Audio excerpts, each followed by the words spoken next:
आमतौर पर बगीचे की पगडंडियां भारी होती हैं, इसलिए उनके लिए आधार की ठीक से तैयारी की आवश्यकता होती है। मेरी पगडंडी हल्की है और साथ ही काफी मजबूत भी है। मैं इस विकल्प को बेहद सस्ती पगडंडियों के निर्माण में क्रांति की अगली कड़ी मानता हूँ। इस तरह आप क्यारियों के बीच की जगह को भी पक्का कर सकते हैं, जिससे बगीचे की देखभाल न्यूनतम हो जाएगी।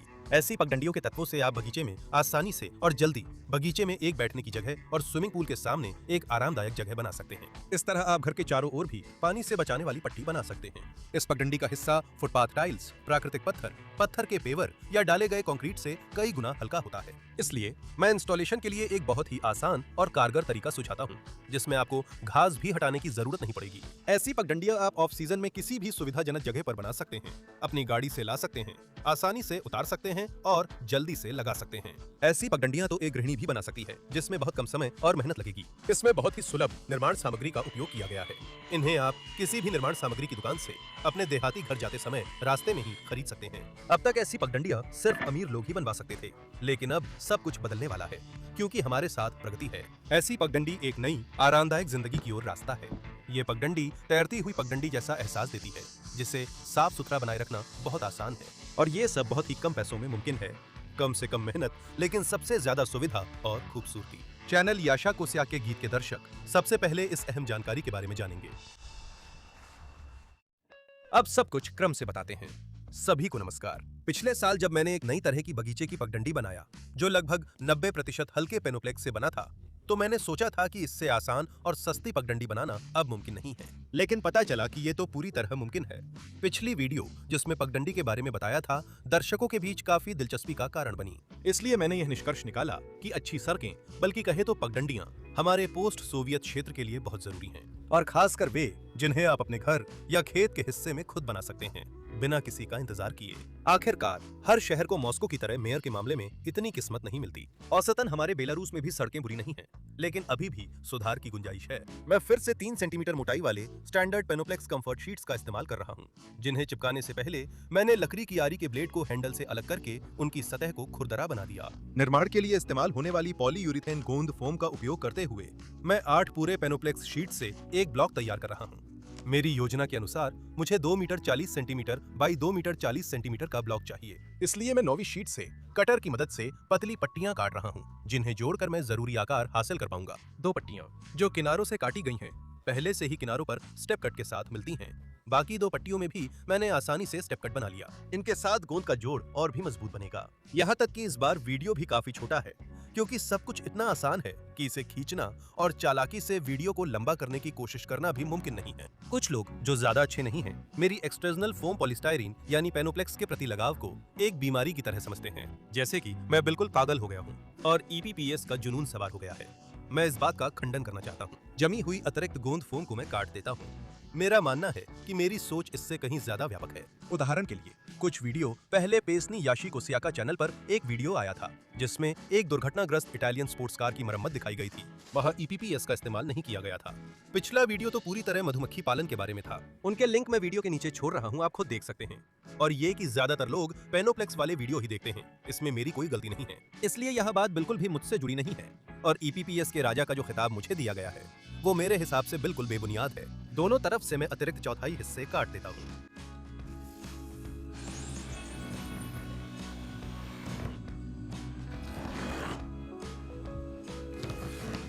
फिर मैं तैयार टुकड़ों को 3 पट्टियों में काटता हूँ, जिनकी चौड़ाई 80 सेंटीमीटर और लंबाई 2 मीटर 40 सेंटीमीटर होती है।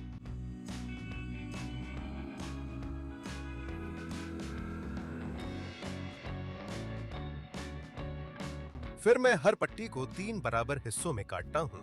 इस तरह शुरुआती टुकड़े से मुझे 80 सेंटीमीटर की भुजा वाले 9 एक जैसे वर्ग मिल गए। क्यों ये साइज चुना गया है?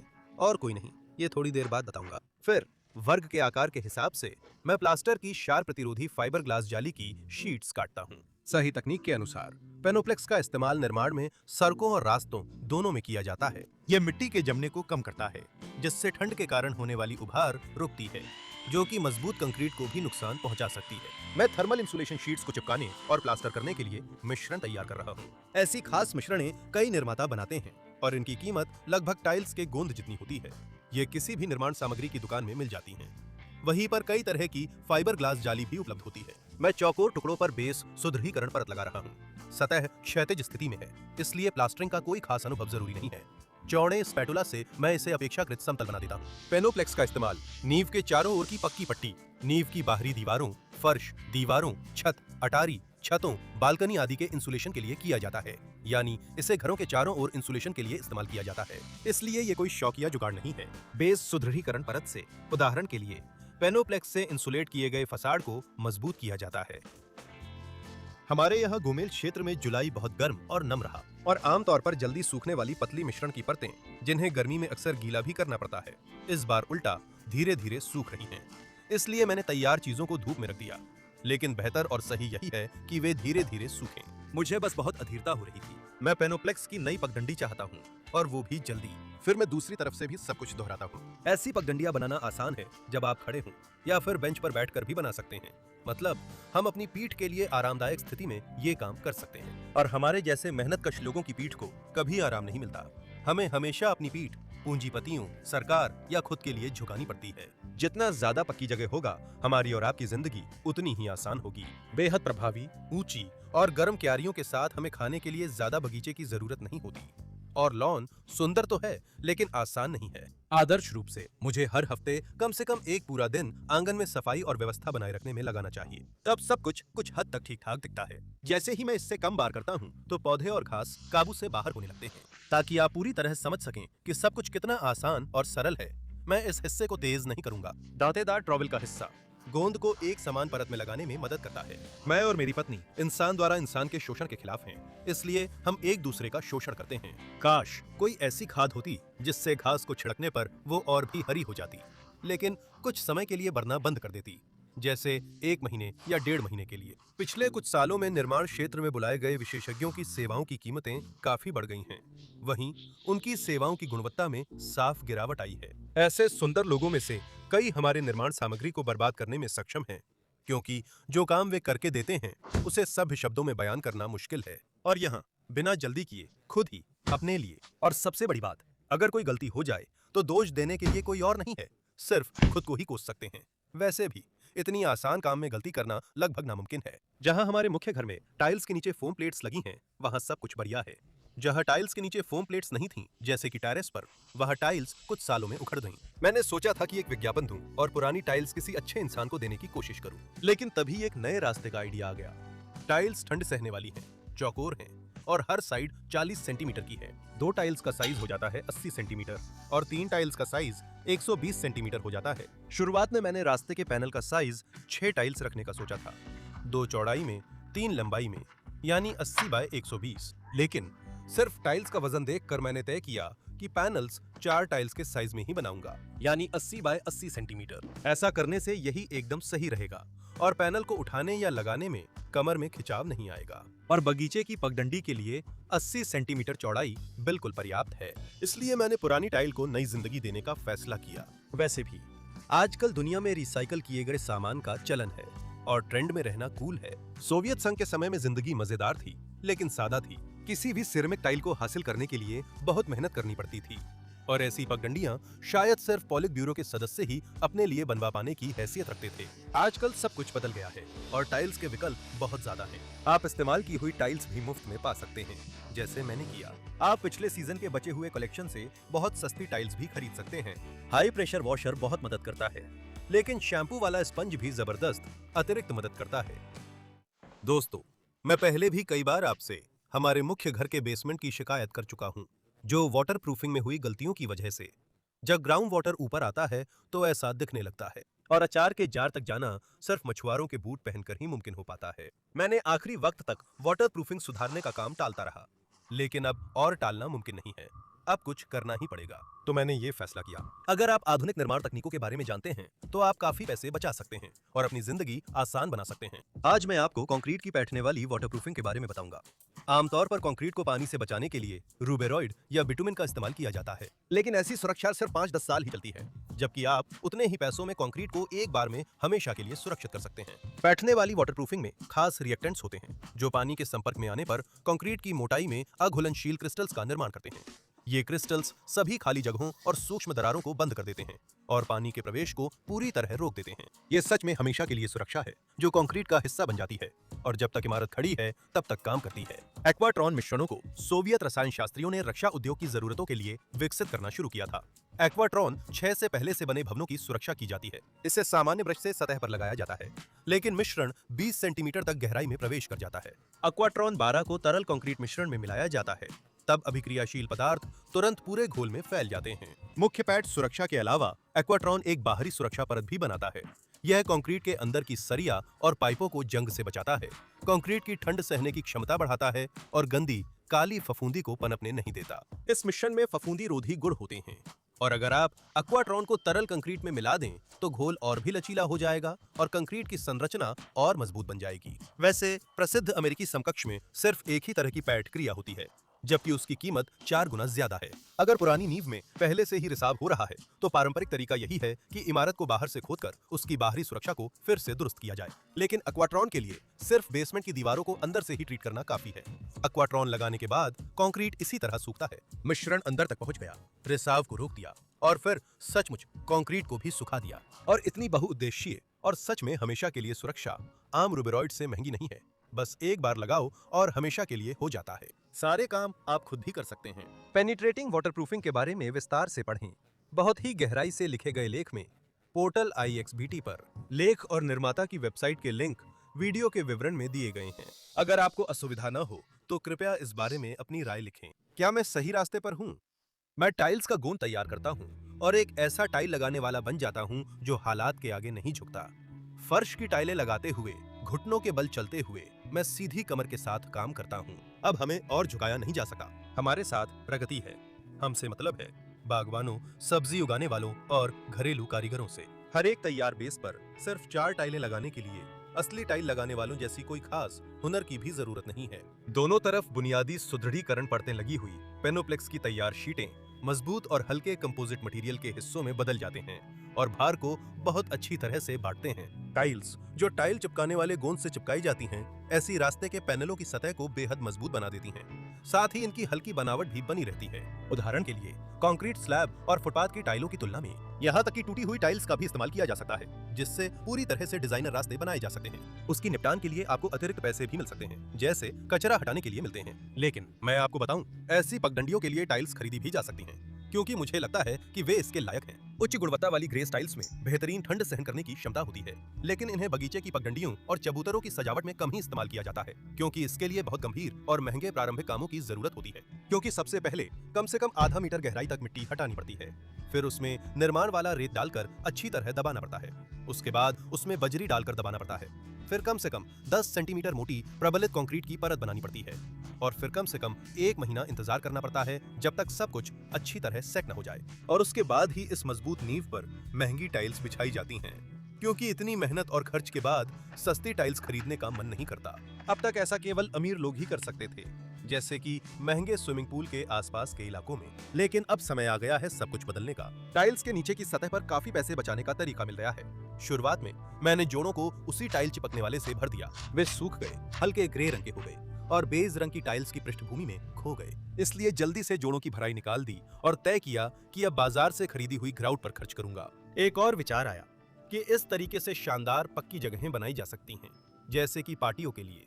हर 500 वर्ग मीटर पर एक पार्टियो होना चाहिए। सड़कें, रास्ते, ये सब बहुत गंभीर चीजें हैं। नया विकल्प सोचते समय मैंने अपने ऊपर आई जिम्मेदारी को अच्छी तरह महसूस किया। मुझे तो लगभग एक जैसे डरावने सपने भी आने लगे कि चैनल के दर्शकों की सामूहिक आनुवांशिक स्मृति मेरे खिलाफ हो गई है और सभी टिप्पणियां लगभग एक जैसी हो गई हैं। तुम ये क्या कर रहे हो याशा कोस्यक? तुमने सदियों की, बल्कि कहे तो हजारों साल पुरानी परंपराओं पर कैसे हाथ डाल दिया? हम हमेशा लगभग बिना सड़कों के और खासकर बिना पगडंडियों के रहते आए हैं, और तुम कोस्यक ये दिखा रहे हो कि अब हर कोई अपने लिए आसान और सस्ती पगडंडियां बना सकता है। क्यों तुमने हमारी आदत की और प्यारी बिना सड़क वाली हालत पर हमला किया? यहाँ से चले जाओ और जहाँ चाहो वहाँ ये सब करो, हमें मत छुओ।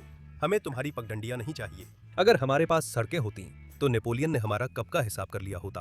अगर हमारे जंगल पार्क जैसे होते तो सुसानिन पोलिश और लिथुआनियाई लोगों को दलदल में मौत की ओर कैसे ले जाते। अरे कोसियाक, तुम सच में कोसियाक हो? ये भी समझना होगा कि उन पुराने जमाने में तुम्हारे बेलारूसी पूर्वज असल में किसके साथ थे। दिखने में तो ज्यादा ताकतवर आदमी नहीं लगता, लेकिन देखो तो सही कितनी आसानी से ये कंक्रीट की चीज खींच रहा है। ऐसी पगडंडियों के साथ आप पड़ोसियों के सामने अपनी धाक जमा सकते हैं। वो सोचेंगे कि आप छुपे हुए बॉडी बिल्डर हैं। इन डरावने सपनों में मैं तो सफाई भी देने लगता था। अरे भाई, क्या कर रहे हो? हम अपने ही हैं, हम भी आम लोग हैं। हमारे लिए चाहे वो पान साहब हों या जमींदार, हर दौर में जीना मुश्किल ही रहा है, जब तक लेनिन नहीं आए थे। और वैसे लेनिन प्रगति के पक्ष में थे। उन्होंने अपने नाम की बल्ब को बहुत सक्रियता से बढ़ावा दिया। इसलिए मैं प्रगति के इस बेकाबू झंडे को और भी ऊंचा उठाना चाहता हूँ। प्रगति का झंडा हाथ में लेकर मैं नारंगी बख्तरबंद गाड़ी पर चल जाता था, नारे लगाता था, हमारे साथ प्रगति है, और इसी जगह पर आमतौर पर मेरी नींद खुल जाती थी। दोस्तों, कृपया टिप्पणियां थोड़ी नरम लिखें, आखिर बुरे सपने तो आते ही हैं। दुर्भाग्य से मार्किंग की प्रक्रिया को समाप्त नहीं किया जा सका। सब कुछ हमेशा की तरह है। नई पगडंडियों के साथ मैंने न केवल लागत को अधिकतम कम करने का फैसला किया, बल्कि उनकी बिछाने की मेहनत को भी लगभग शून्य कर दिया। पिछली पगडंडी बिछाने के लिए सिर्फ घास की ऊपरी परत हटानी पड़ती थी। लगभग 1 साल हो गया है, पगडंडी वैसे की वैसे पड़ी है। इसलिए इस बार मैंने घास की परत भी नहीं हटाने का फैसला किया। नवोन्मेषी पगडंडियों के लिए नवोन्मेषी बिछाने की विधि चाहिए। मार्किंग की रस्सियों के बीच की दूरी पगडंडी के पैनलों से थोड़ी कम है। मैंने यह दूरी 75 सेंटीमीटर रखी है।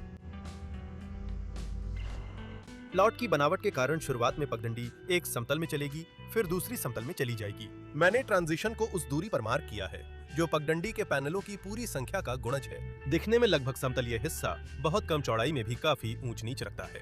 पिछले साल मैंने स्लाइडिंग गेट्स को फिर से बनाया, जिसमें फिलिंग के लिए पेनोप्लेक्स आधारित उन्नत कंपोजिट का इस्तेमाल किया। पुरानी नालीदार धातु की शीट बची थी, जिसे मैंने इस्तेमाल करने का फैसला किया। मैंने 10 सेंटीमीटर चौड़ी पट्टियां काटी। नालीदार बनावट की वजह से इन पट्टियों को लकड़ी के टुकड़े और रबर की हथौड़ी की मदद से बिना किसी परेशानी के जमीन में गाड़ा जा सकता है, और इन्हें मार्किंग की डोरी के अनुसार सटीक जगह पर लगाया जा सकता है। मैंने देखा है कि यहाँ तक कि YouTube पर भी YouTube बिल्डर रास्ते और टेरेस बनाने के लिए बहुत ही ज्यादा मेहनत वाले कंक्रीट के काम करते हैं। सहकर्मी अपनी कमर तोड़ लेते हैं, और ये सब सिर्फ इसलिए ताकि बगीचे की पगडंडियां बनाई जा सकें, जिन पर वैसे भी कोई भारी बोझ नहीं पड़ता। लागत के हिसाब से 7 से थोड़े ज्यादा मीटर की पगडंडी के लिए सिर्फ 8 से कुछ ज्यादा पेनोप्लेक्स कंफर्ट शीट्स लगी।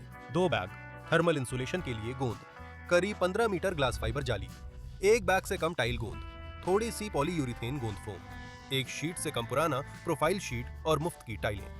आप अपने इलाके के हिसाब से लागत का अंदाजा लगा सकते हैं। ये हर जगह बहुत सस्ता पड़ेगा। इस तरह बहुत आसानी से ऐसे लेवल गाइड बनाए जा सकते हैं जिन पर रास्ते के हिस्से बहुत सीधा और बराबर रहते हैं। सब कुछ एकदम सटीक है। वैसे कभी कभी पहले से ही खुरदुरा पेनोप्लेक्स भी मिलता है। इसे पेनोप्लेक्स वॉल कहते हैं। इसका इस्तेमाल करना और भी आसान है। बस चिकने वाले पर हमारे पास ऑफर था और उसे खुरदुरा बनाना बहुत जल्दी हो जाता है। लेकिन देखो कितना सुंदर है। आंगन का यह हिस्सा तुरंत महंगा अमीराना दिखने लगा। यहाँ तक कि एक रास्ता भी बन गया है जिसमें तैरती हुई पगडंडी का एहसास होता है। अब एक जायज सवाल उठ सकता है, ये शानदार पगडंडी आखिर जाती कहाँ है? सबसे पहले उम्मीद है कि यह उज्जवल जीवन की ओर जाती है, और हमारे लिए तो ये रास्ता एक नए बड़े पेनोप्लेक्स से बने स्विमिंग पूल की ओर जाती है, जिसे हम यहाँ बनाने की योजना बना रहे हैं और जिसे मैं बनाना चाहता हूँ। क्योंकि पिछला मिनी स्विमिंग पूल कूपिल जो पेनोप्लेक्स से बना था, उसने 1 साल में बहुत बेहतरीन प्रदर्शन दिखाया है। 2 मार्किंग की रस्सियां हटा दी और किनारे पर एक नई रस्सी लगा दी। अगर आपके पास अतिरिक्त रेत और सीमेंट है तो आप सूखा रेत सीमेंट मिश्रण तैयार कर सकते हैं। मैं तो सबसे सस्ते समाधान की कोशिश करता हूँ और एक सहज ज्ञान वाले स्ट्रक्चरल इंजीनियर की तरह मानता हूँ कि हल्की पगडंडियों की नींव के लिए साधारण मिट्टी भी चलेगी। याशा कोसियाक के गाने चैनल पर की जा रही बेहद सस्ती निर्माण नवाचारों को आप YouTube पर स्पॉन्सर करें बटन की मदद से समर्थन दे सकते हैं। रूस के दर्शक ये काम बूस्ती सर्विस के जरिए कर सकते हैं। लिंक मैं वीडियो के नीचे छोड़ रहा हूँ। योजना के अनुसार जैसे जैसे रास्ते के नीचे की मिट्टी सघन होती जाएगी, वो बहुत धीरे धीरे सघन होकर नालीदार धातु शीट की किनारी गाइड पट्टियों के साथ बैठती जाएगी, जो बदले में रास्ते के नीचे से मिट्टी के फैलने को रोकेंगे। और यह पूरी सरल प्रणाली एक मजबूत और समतल आधार सुनिश्चित करती है।